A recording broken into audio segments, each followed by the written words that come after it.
मनमानी ऐसी कि कई कोशिशें उसके आगे नाकाम हो रही हैं। स्वागत है आप सभी का हमारे इस विशेष कार्यक्रम में। तो बाढ़ से त्राहिमाम हर ओर सुनाई दे रहा है और देश के अलग अलग हिस्सों से डराने वाली तस्वीरें आ रही हैं जो बता रही हैं कि कैसे लोग मौत के मुंह में खुद को जोखिम में डालने को मजबूर हैं। उत्तर प्रदेश के कई जिले बाढ़ की चपेट में हैं, तो उत्तराखंड में आसमान से बरसती आफत से कहीं भूस्खलन हो रहा है तो कहीं नदियां गधेरे पूरी तरह उफान पर हैं। वहीं केरल और कर्नाटक की बात करें तो यहां भी लोग पानी से परेशान हैं।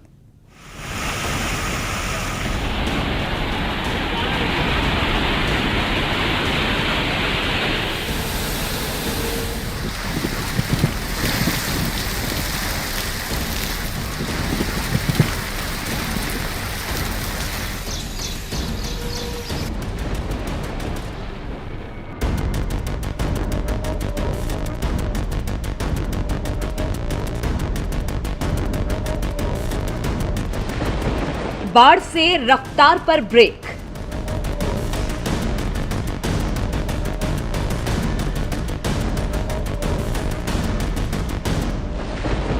आसमानी आफत से बढ़ी मुसीबतें।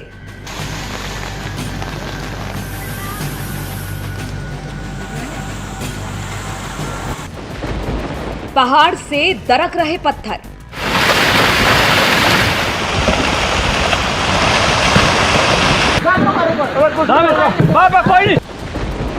गांव के गांव पानी में डूब रहे हैं।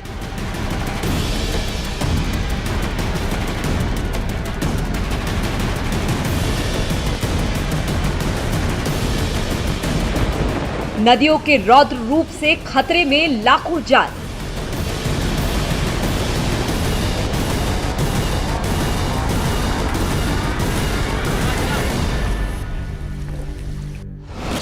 गांव को बचाने वाले रक्षा कवच टूट रहे हैं।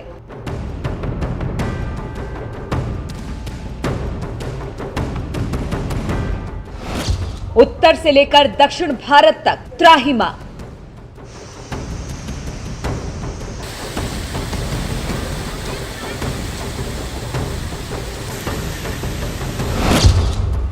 केरल में बाढ़ की मार की एक डरावनी तस्वीर सामने आई है।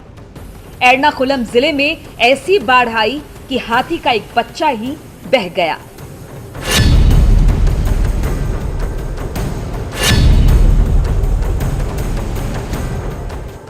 यह हादसा तब हुआ जब पेरियार नदी में आई बाढ़ का पानी नीरामंगलम के जंगलों में पहुंच गया और इस पानी की चपेट में हाथी का एक बच्चा आ गया।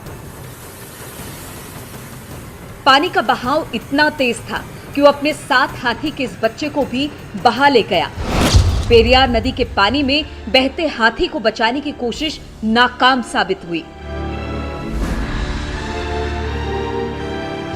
वहीं राजकोट में एक कार सवार तेज बहाव में फंस गया। एक आदमी ने बहाव के बीच गाड़ी लेकर निकालने की कोशिश की, लेकिन कार सवार का अंदाजा गलत निकला और उसकी गाड़ी तेज बहाव में फंस गई। गाड़ी में तेजी से पानी भरने लगा। पानी में गाड़ी फंसने की खबर मिलने के बाद फायर ब्रिगेड की टीम उसे बचाने के लिए मौके पर पहुंची और क्रेन से उस कार तक पहुंच गई। लेकिन जब तक गाड़ी की खिड़की और दरवाजा खोला गया तब तक देर हो चुकी थी और उस आदमी की पानी में डूबने से मौत हो गई थी। कर्नाटक के कोडगू में बाढ़ की वजह से हालात काफी बिगड़ चुके हैं। यहां सड़कें कमर तक पानी में डूब गई हैं। लोगों के लिए आना जाना भी मुश्किल हो गया, जिसकी वजह से बीमारों को अस्पताल तक पहुंचाना सबसे बड़ी चुनौती बन गया। सामने आए एक वीडियो में एनडीआरएफ के जवान एक गर्भवती महिला को टोकरी जैसी दिखने वाली नाव में बिठाकर बाहर निकालते दिखे। महिला का घर बाढ़ में पूरी तरह से घिर गया था, जिसके बाद उसे अस्पताल पहुंचाने के लिए जवानों को तैनात करना पड़ा। उत्तर प्रदेश में पानी के प्रहार से लोग परेशान हैं। कब कौन गांव शहर पानी की चपेट में आ जाए कहा नहीं जा सकता। उफनती नदियों ने लोगों की नींद उड़ा रखी है। बचाव के सारे रास्ते बंद कर दिए हैं। लोग पेड़ों को काटकर बाढ़ को रोकने की कोशिश में जुटे हैं।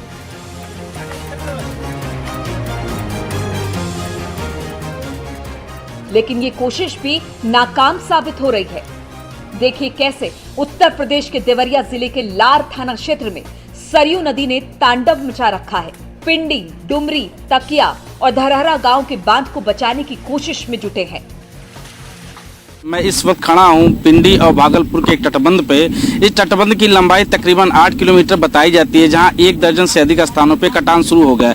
आप मेरे पीछे साफ तौर से देख सकते हैं कि बाढ़ विभाग यहाँ पे लगा हुआ है। तकरीबन 150 से अधिक मजदूर इस तटबंध को मरम्मत करने में जुटे हुए हैं और ये नदी जो है लगातार इस तटबंध को काट रही है, जिससे एक लोगों में दहशत का माहौल है। लेकिन बाढ़ विभाग का यही कहना है कि तटबंध के पानी को रोकने के लिए हरे पेड़ों की काट करके इसके तरंगों को ब्रेक किया जा रहा है। ये जो है पिंडी से पड़ता है लगभग 7 किलोमीटर, एक तटबंध है, तो दोनों तरफ से कटान जो है इधर शुरू हो गई है और प्रशासन द्वारा और इस यहाँ पे कोई व्यवस्था नहीं किया जा रहा है, तो हम लोगों में भय का माहौल बना हुआ है दिन रात। हमारे यहाँ लोकल स्तर पे जो लड़के हैं वो दिन रात इस पे ध्यान दे रहे हैं कि कहीं कटान हो तो नहीं रहा है। सामने कटान लगा हुआ है, हरे पेड़ों को काट करके और इसको रोका जा रहा है। पानी को बाढ़ आने से पहले इस पे काम होना चाहिए था।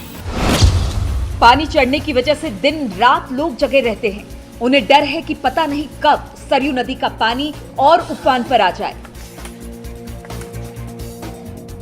उन्नाव में बाढ़ का खतरा बना हुआ है। गांव में पानी घुसने से रास्ते बंद हो चुके हैं और लोग नाव की मदद से आ जा रहे हैं। गंगा का पानी बढ़ने की वजह से फतेहपुर 84 क्षेत्र से गुजरने वाला उन्नाव शिवराजपुर मार्ग पूरी तरह से बंद हो चुका है। आप तस्वीरों में देख सकते हैं इस समय नाव में 20 से ज्यादा लोग सवार हैं, जो पुलिया टूटने की वजह से इस नाव का सहारा लेकर उन्नाव से कानपुर की तरफ जा रहे हैं। आप देख सकते हैं इसमें 20 लोग हैं, महिला हैं, पुरुष हैं, बुजुर्ग हैं, बच्चे हैं, सब लोग हैं। इसमें वो अपने साधन भी लिए हुए हैं, बाइक भी है, साइकिल भी है, बांस बल्लियां भी रखी हुई हैं और तस्वीरों में साफ बयां कर रही है कि प्रशासनिक बदहाली जो है वो यहाँ के लोगों को झेलनी पड़ रही है।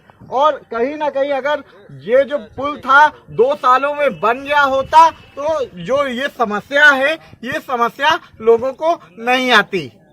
अनुज गुप्ता, न्यूज़ 18, उन्नाव।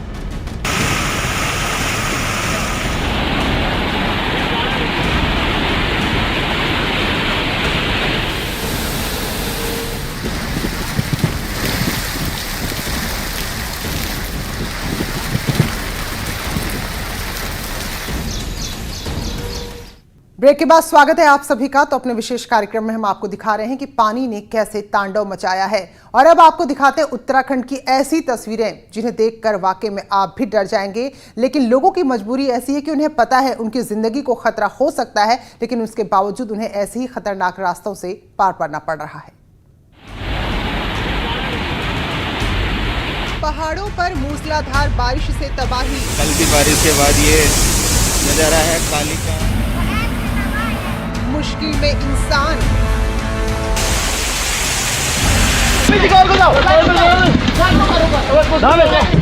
पानी की तेज धार के बीच जिंदगी बचाने की जद्दोजहद।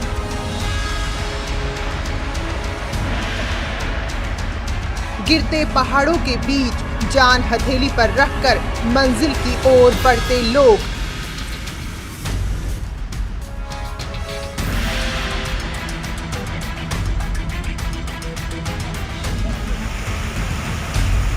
नदी की तेज धार ने घरों को जद में ले लिया है। कुछ मकान गिर गए हैं तो कुछ बर्बादी के मुहाने पर खड़े हैं।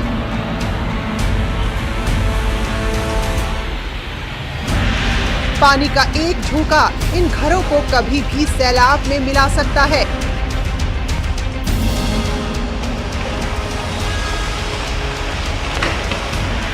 टिहरी से लेकर पिथौरागढ़ तक दरकते पहाड़ों ने लोगों को डरा दिया है।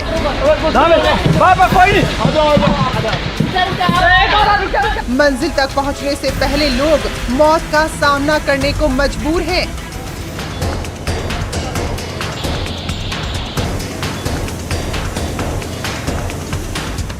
सड़क पर गिरे बड़े बड़े पत्थर मौत को दावत दे रहे हैं।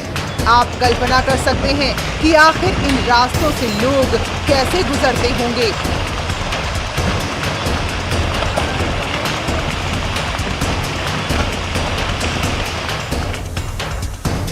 जुलाई में भी जल तांडव था, अगस्त में भी आफत भारी है। सड़कें पुल टूटने से हजारों की आबादी से संपर्क टूट गया है। ये तस्वीरें पिथौरागढ़ की हैं और ये सड़क चीन सीमा तक जाती है। वैसे तो मुनस्यारी और बंगापानी तहसीलें आपदा के नजरिए से अति संवेदनशील रही हैं, लेकिन बारिश का जो तांडव इस बार लोगों ने देखा है वैसा शायद ही कभी दिखाई दिया हो। हालात ये है कि 21 लोग अब तक अपनी जिंदगी गंवा चुके हैं और कई लोग घायल हैं। मुनस्यारी तहसील को जोड़ने वाली थल मुनस्यारी सड़क पूरी तरह जमींदोज हो गई है। बीते 1 महीने में कुछ दिनों के लिए ही सड़क खुली थी, फिर बंद कर दी गई। यही सड़क आगे चीन सीमा को जोड़ती है। नीचे विकराल रूप से बहती रामगंगा है तो ऊपर से टूटते पहाड़ के बीच इंसान अपनी जान बचाते फिर रहा है। रामगंगा के पास हरड़िया का ये नाला इस इलाके के लिए अभिशाप बन गया है। आप देख सकते हैं ऊंची चोटी से ये नाला निकलता है और बड़ी बड़ी चट्टानों को अपने साथ बहाकर ले जाता है। इसी स्थान पर एक पुल को भी ये पहले जमींदोज कर चुका है।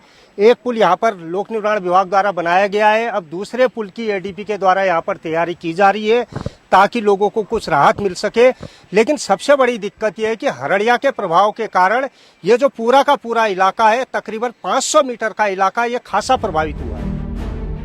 नाचनी इलाका भी पूरी तरह से मौत के मुहाने पर खड़ा है। हरड़िया का नाला इस पूरे इलाके को निगल रहा है। आलम यह है कि ऊंची पहाड़ी से यहाँ हर साल लाखों टन मलबा रामगंगा में आ रहा है, जो रामगंगा के प्रवाह को रोक देता है। नतीजा कई गांव पर खतरा बढ़ गया है।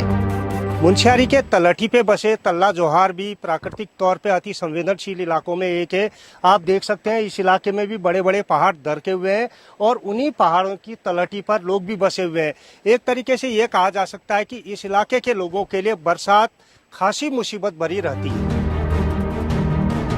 अति संवेदनशील होने की वजह से नाचनी से मुनस्यारी तक का पूरा इलाका ही खतरे की जद में है। तल्ला जोहार में दर्जनों गांव हादसे के मानो इंतजार में बैठे हैं। लाज हेकला का ये इलाका भी एक दर्दनाक हादसे का गवाह रहा है। 2009 में इसी स्थान पर बादल फटा था और उसमें 42 लोग जमींदोज हो गए हैं। आज आप देख रहे होंगे ये इलाका हरा भरा है, लेकिन कभी यहाँ पर आबाद बस्तियां हुआ करती थी, कई लोग यहाँ पर अपनी जिंदगियां जिया करते थे। तो इसी रिपोर्ट के साथ हमारे विशेष कार्यक्रम में इतना ही। ब्रेक के बाद भी खबरें जारी हैं।